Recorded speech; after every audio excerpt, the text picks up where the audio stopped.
Hi guys, welcome to today's video. Today I'm going to be showing you a couple of pours with the ColourArte Bright Blooms set. I'm not going to use them all, but I'm going to show you which colours are in there. The reason I'm doing this today is Erica Hughes Art is doing a really big giveaway on her channel. So the giveaway will include a free online Sheleeart e-course where I teach my bloom technique, and also ColourArte is going to be also giving you, the winner, a set of these beautiful ColourArte Primary Elements pigments. Quickly just going to run through the colours that are in the Bright Blooms set. Believe I've got all of them here, if not most of them. I think there's one missing. The one missing is the Wine and Roses. I'm just not sure. It's like, let me show you one mixed up. So it's a beautiful wine colour. It's just probably in my top 3 favourites at the moment. So there's the Wine and Roses. We've got the Poppy Red,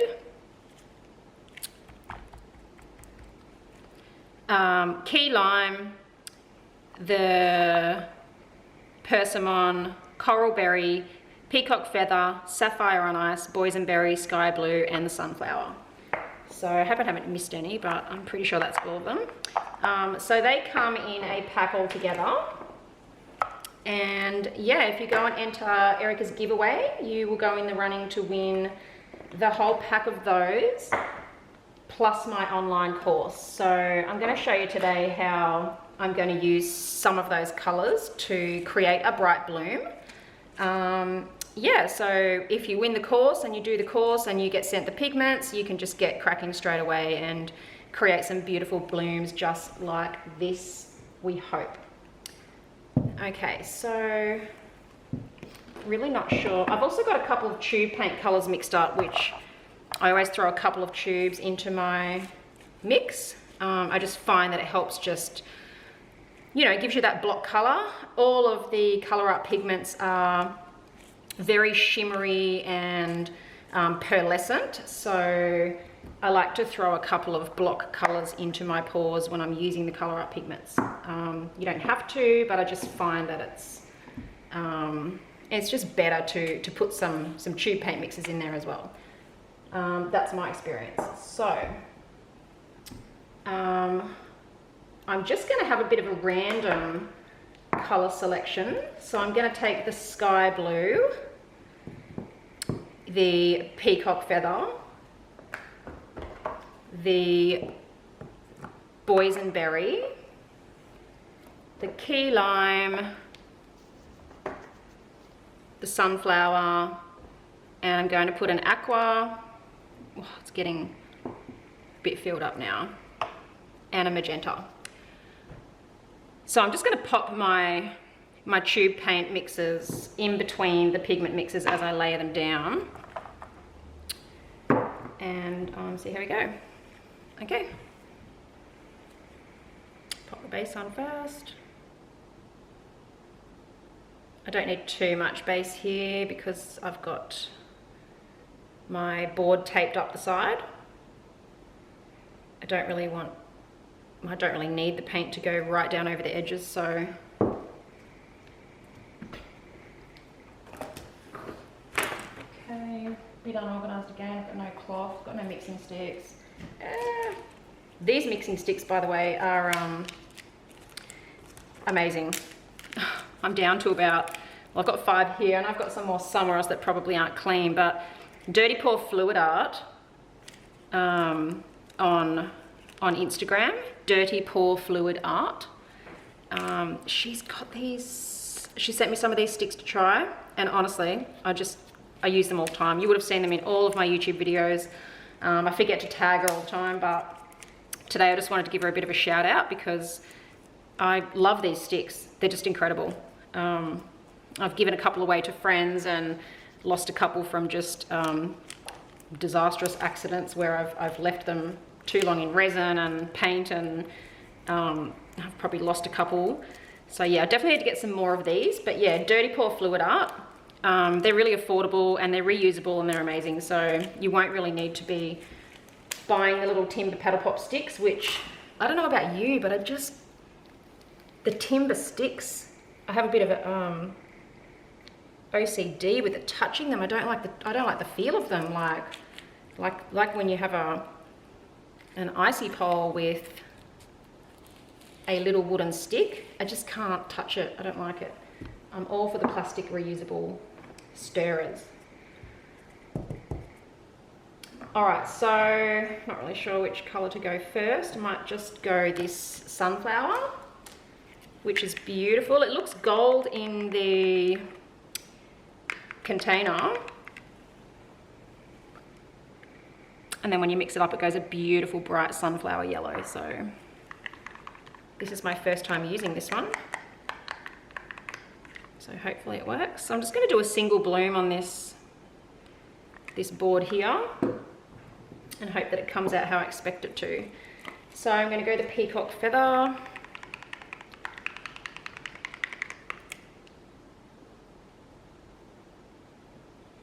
little bit of that one. I'm going to do the sky blue.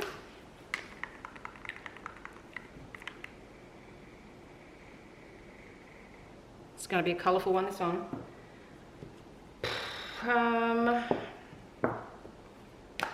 Okay, on top of that I'm going to go my golden magenta, which is just my plain paint tube mix with my pouring medium from the course. Okay, what's this one? Boysenberry. Boysenberry's like a, gosh, I like to call it like an ultramarine purple. It's kind of got that look to it like an ultramarine blue, but it's purple. I don't know why it makes me think of that, but every time I look at it, I just think, yeah, there's no such thing as ultramarine purple, but that's kind of my take on this boysenberry. And this is just a bit of a wild pour here. I don't know where my sticks all are. They're somewhere. This one's dirty. But see, you know, when you do get them dirty, you can just peel that off or get a scourer in the kitchen and just scrub them clean. They just come up perfect. So I'm a little bit slack with my cleaning, but they're amazing. I do love them. I actually asked her if she was going to make some skinnier ones. I felt like they were a little bit too big. This might be okay for people that use a lot of paint when they're making up their mixes, but I use quite small amounts, so I had to use the skinny end. So I'm hoping that she's going to make some with even a skinnier end down here. That would be amazing. I'll ask her to do that. Okay, so with this dirty stick here, I've got my cobalt teal. That was the key lime under there. There's quite a lot of paint on here.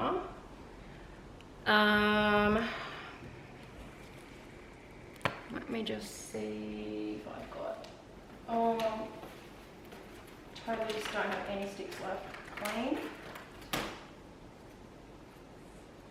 I've been making swatches on these little ones so that I can work out all my ColourArte pigments, what they look like when they're dry. Now I'm going to just use this one because I've got nothing else. It's okay, I'll make another one. Okay, so the white goes on, and I'm just going to do the usual style bloom, blow. I'm just going to get a really big breath and try to blow it as far out as I possibly can in one go.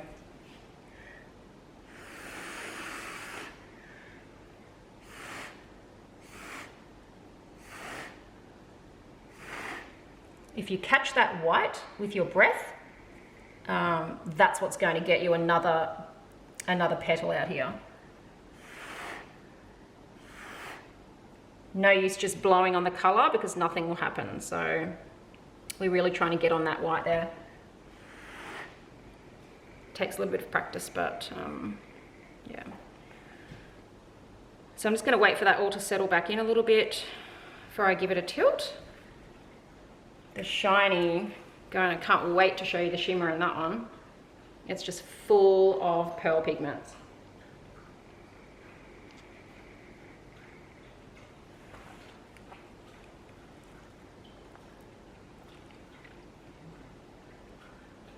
I don't know if it's ready to go. I really like this. From what I can see in the light, the purple, which is the boysenberry, holy moly, that is impressive. I did not expect it to come out that bright. I thought that the ColourArte Snapdragon was bright. This boysenberry is just ridiculous. It's got some shimmer.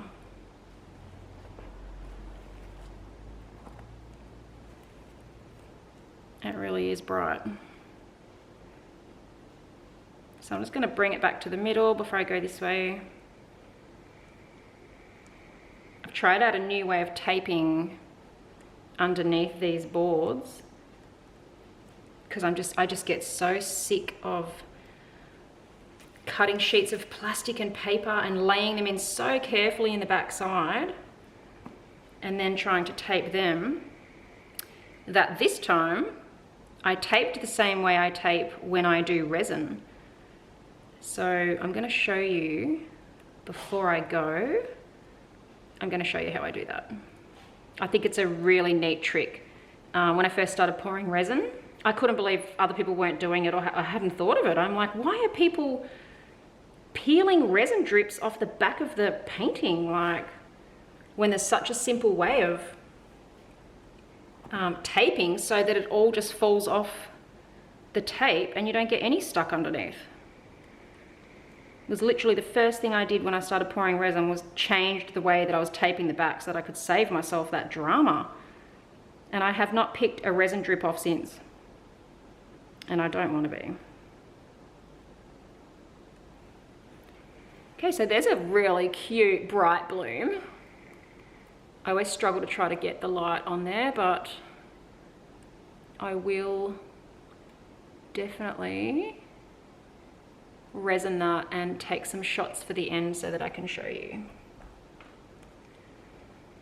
I don't know if I can show you the tape without tilting it too much. Okay, so see, my tape is further down than the board. So I've basically taped, whoops. I think I fixed that. Okay, I've basically taped the edge, like, how am I going to show you? I think I'll just actually grab my tape and show you with this little canvas here. So this is a timber wood panel like this.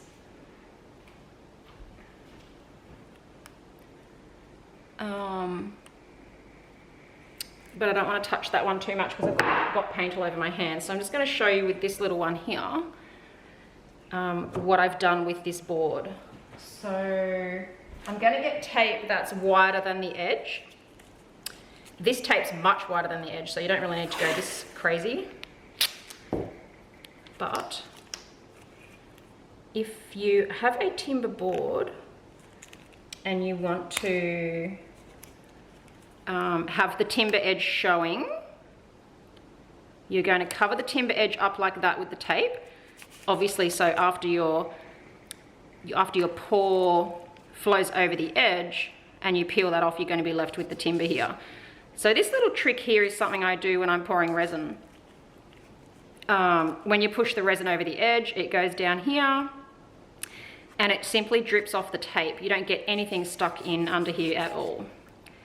So I've decided to start doing that with my acrylic pouring as well, because I'll let you know if it works and I don't get too much mess underneath here, but it just saves you cutting a piece of paper or plastic here, or cardboard, and taping that so that you don't get any mess in here. I'm really, really fussy with the back side of my paintings. I like them to be really clean, clear, with no resin or paint on them.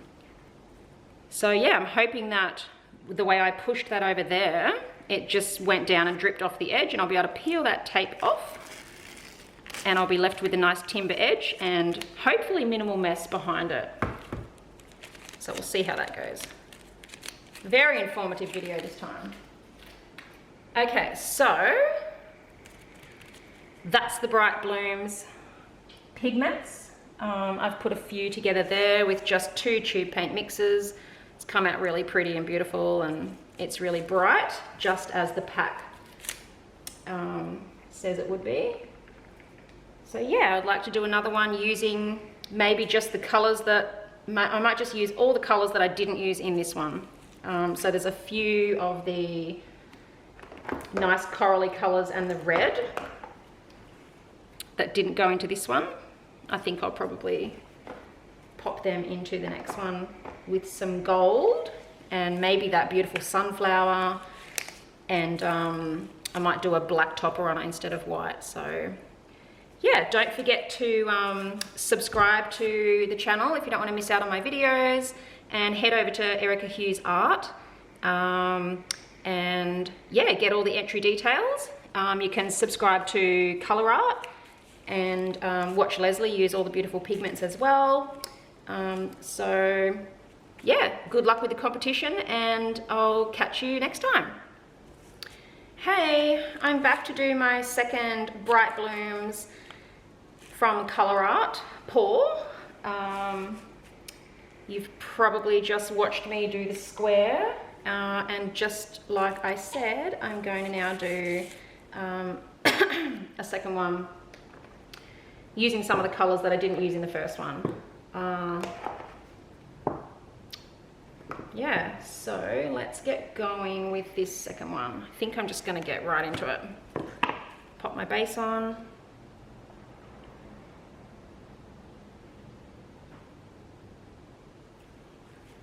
That looks like a better amount than I normally use, which is way too much usually.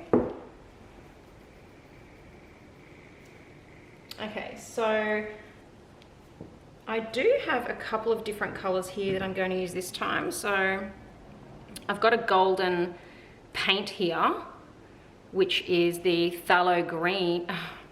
Yes, it's the phthalo green, but it's the yellow shade. And I've also popped a little bit of yellow paint in there as well because I wanted a really bright grassy green. I've got the cobalt teal. I'm going to be doing the red, the persimmon, and the coral berry with that green and blue. And I think I'll pop the pink in there as well, the magenta, the golden magenta. So I'm going to use a black on top this time. So it's going to be a little bit radical, but I think it's going to be, yeah, hopefully it'll just be beautiful, it'll be different. Right, so I'm going to do the green first. I usually like to start with a paint tube mix on the bottom. And now I've got no clean sticks. I actually don't have any clean sticks. I'm going to have to use these on. I always just get going and then I think, where's my stuff? Now I'm struggling to work out if this is, okay, this is the coral berry. Oh my goodness me. It's like a beautiful, it is a coral color, but it's quite on the pink side. You probably can't really see that, but for me, I can see that beautiful pink in it. It's just gorgeous. So I'm going to go that one next. I'm going to put a nice puddle of that one on because it's a really delicious color. You can just imagine what that's going to look like. It really does have a pink. It's almost like a color shift. It's kind of like coral and then pink when you flash it sideways. Very impressed by that one. Right, so that's coral berry. I'm not sure how that's going to go on top of the green, but we're just going to have to wait and see. So next I'm going to go for the, I'm going to go the blue under the black. Okay, I'm going to go the cobalt teal in the middle there. Then I'm going to go the poppy red. Is that the poppy red? Is that the poppy red? Yes, it is. Okay. So the poppy red is going onto the teal. A little bit shadowy, sorry, it's getting a little bit late in the day, but I've really just got to pick the times when I can do these videos when the children aren't here, because they just can't be trusted. They do weird things like, you know, I mean, they purposely try to ruin my video, which is not okay. Okay, so I'm going to go for the black. Oh, hang on a minute. Right, so the magenta went on top. This time I'm going to go for the black. So hopefully we get something really dramatic.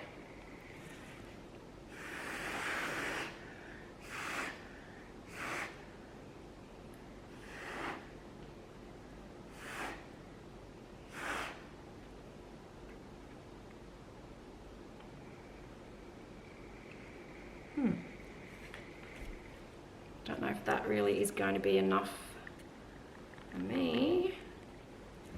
So what I'm going to do is I'm going to go into damage control a little bit. I'm going to do a little bit more. I probably should have done white on the top of that, but you know what? It's too late now. So we're just going to do a little bit of a fixer-upper. I'm going to go the green and the pink. Probably the colours are all just a little bit too dark to have underneath that black. So we're just going to pop a little bloom on top here. See if we can fix it.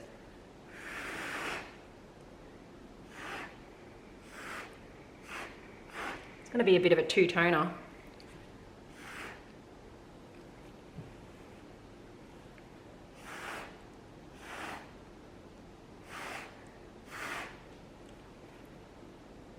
It's a little bit sort of toffee apple looking now. I wonder if I can do that again over here with the black and pop the black on top. So I'm going to go for the red, the poppy red.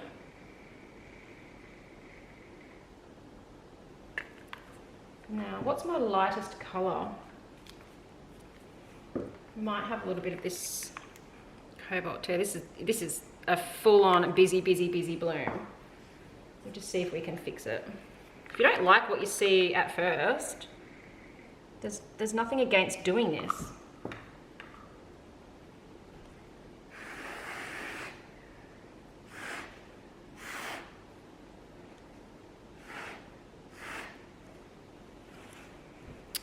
Till you see something you think might stretch well or look a bit better than what you originally had there. Okay, so this might be a little bit better.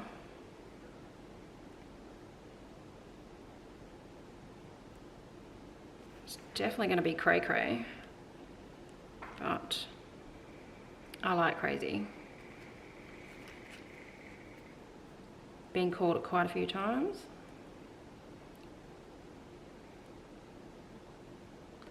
So yeah, it's busy. I'm gonna have to tilt that off because there's a big blob of something in the paint there and I don't want to have to pick that out. I just want to have it gone right now.